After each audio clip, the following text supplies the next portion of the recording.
internautes lectrices et internautes lecteurs. Donc aujourd'hui, dans un livre à la fois, une BD à la fois, oui, voilà, vous me voyez venir maintenant. Donc effectivement, ce sera une BD aujourd'hui, une BD assez futuriste finalement. Oui, elle est futuriste. C'est celle-ci, ça s'appelle Nathanaël. C'est de Charles Berberian et de Fred Beltran, édité chez Glénat. Alors, Nathanaël, c'est une BD futuriste, post-apocalyptique. Donc voilà, c'est dans le futur. L'humanité est divisée en deux catégories. Sous terre, il y a des survivants d'une prétendue apocalypse, donc apocalypse nucléaire, qui aurait tout dévasté à la surface et donc qui vivent sous terre. Mais sur terre, donc au-dessus, hein, là, il y a des membres d'une élite qui est plutôt décadente, immortelle, puisqu'ils ont réussi à découvrir comment sauvegarder sa conscience pour aller de corps en corps, ou voir si on n'a pas de corps, peut-être dans un robot, même pour les gens, éventuellement qui ont des riches. En tout cas, on peut avoir des enveloppes de robots ou des enveloppes d'autres corps humains. Enfin, les corps humains, c'est pour ceux qui ont de l'argent. Donc voilà, donc eux deviennent immortels et vivent sur Terre. Et puis on a les autres. Et donc ces deux communautés-là s'ignorent complètement. Déjà parce que celle qui est en dessous, elle ne sait pas ce qui se passe au-dessus. Hein, et celle qui est au-dessus veille bien à ce que personne en dessous ne vienne. Donc là, on va découvrir Nathanaël. Nathanaël, elle vit en dessous. Et elle décide un jour de sortir pour aller voir ce qui se passe au-dessus. Et risquer sa vie, puisque au-dessus, il paraît que tout est irradié. Et on va la suivre. Et là, on va découvrir donc le monde du dessus, avec Nathanaël qui arrive dans ce monde-là.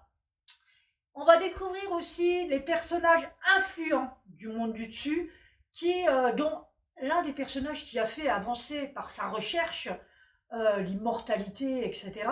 Et qui, lui, existe depuis plus de 400 ans, je crois, quelque chose comme ça, parce que il va de corps en corps à chaque fois. Donc sa conscience continue, donc il continue ses recherches, etc. Et il passe devant une commission pour savoir est-ce que maintenant la vie va se terminer, est-ce qu'à nouveau on va le réintégrer dans un autre corps, enfin voilà. Donc on va suivre ça, et on va suivre aussi l'aventure de Nathanaël. Alors, personnellement, ce que j'ai aimé dans cette BD, bon, l'originalité, j'ai trouvé que c'était original, hein, cette histoire, c'est deux mondes, est-ce qu'il y a une apocalypse ou pas, parce qu'on leur fait croire ça, mais apparemment au-dessus il y a des gens qui vivent, c'est un peu spécial. Le côté très futuriste, alors il y a beaucoup de mélanges, hein. Le côté là par contre très futuriste de l'immortalité, les robots qui sont mélangés aux humains, les humains mélangés aux robots, vous voyez, les humanoïdes un petit peu, donc voilà, il y a beaucoup de thèmes dans cette BD, et le graphisme, c'est pareil, le graphisme il est très très précis, on y voit beaucoup les personnages, c'est bien ciselé, bien dessiné, enfin moi j'aime beaucoup ce genre de graphique qui est assez précis. Voilà, alors par exemple, je vais vous montrer une photo que j'ai trouvée superbe sur la fin. Voilà, vous voyez, ça, je trouve que voilà, la peur, voilà, j'aime beaucoup ces graphismes qui montrent vraiment toutes les émotions sur les personnages. Voilà. Je trouve que c'est vraiment très très bien fait. Donc voilà, ça j'ai beaucoup aimé. Alors ce que j'ai moins aimé, c'est que en fermant donc la dernière page, je me suis dit mais j'ai l'impression d'avoir lu un résumé d'une histoire. C'est-à-dire que moi, j'ai envie d'en savoir beaucoup plus. Pourquoi ces deux communautés sont séparées? Qu'est-ce qui s'est passé pour que, en dessous, on leur dise qu'avec l'apocalypse, tout est détruit au-dessus? Comment ils sont arrivés au-dessus à être aussi puissants? Comment en dessous, ils ont réussi à vivre? Parce qu'on va découvrir, alors je ne vous en parle pas, sinon je vous ferai un gros spoil, mais on va découvrir une communauté un peu spéciale qu'on découvre sur la fin, mais je vous en parle pas. Et du coup, je me dis, mais et eux, quoi, qu'est-ce qu'ils vivent? Et je reste un peu sur ma faim, en fait, parce que j'ai envie de découvrir beaucoup plus ce monde, et je pense qu'il y a beaucoup de choses à découvrir. Donc, je n'ai aucune idée, j'ai pas été voir s'il y avait d'autres tomes, ou si c'était tiré peut-être d'une histoire d'un livre ou quoi. J'ai pas l'impression, hein, je crois que c'est un one-shot. Et c'est dommage parce que je trouve qu'il y a matière à faire un monde, là, à créer des histoires. Et donc, voilà, moi je suis un peu sur ma fin en me disant, mais j'ai plein de questions en fait. J'arrive à la fin et j'ai plein de questions. Nathanaël, pourquoi elle est comme ça? Pourquoi elle était à cet endroit? Cet être qui dirige tout, là, comment il en est arrivé là?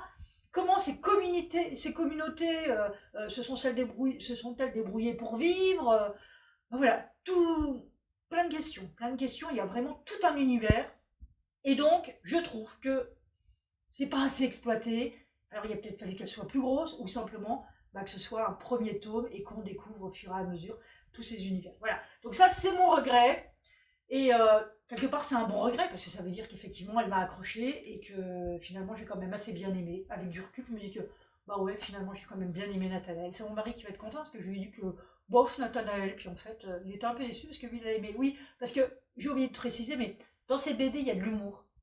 Il y a de l'humour, alors un humour assez particulier mais un humour qui a plu à mon mari.